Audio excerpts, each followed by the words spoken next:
How often do you do the sessions to maintain 100% dryness?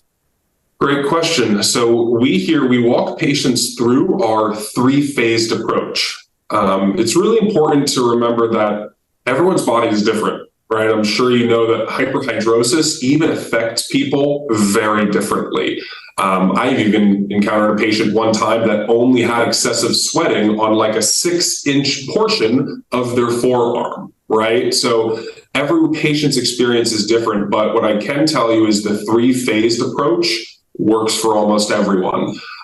It's broken down into that first phase is about the first 2 weeks where the patient is using the device every other day.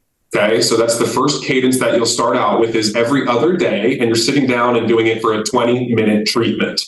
But then usually around that 2-week mark is when patients will see a significant reduction in their sweating. We encourage them to keep going on that for maybe another week, because by week 3 to 3.5 weeks, they should be 100% dry. That's our goal for every patient, is kind of 100% dry within the first month.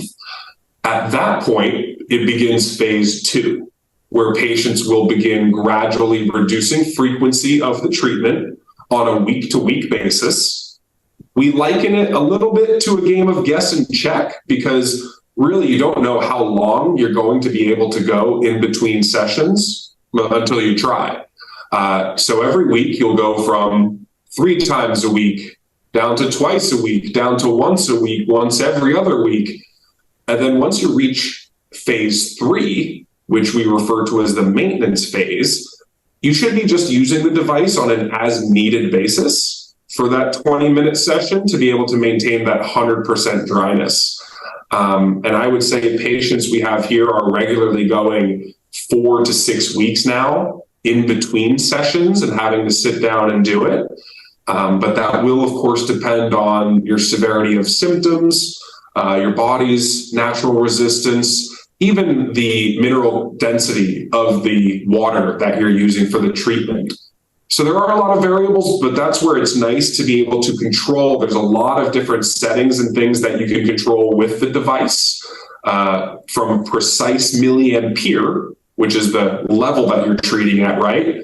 Even down to the current, direct and pulsed current. But we all know from having read the research, direct current really is the most effective option for patients. So that's another thing that I would recommend if you're starting out. But if you go through all of that and you find your baseline milliampere settings and you're treating on direct current and you follow our three-phased approach, hopefully, your patients get down to where they're just using the device maybe once a month to maintain that 100% dryness.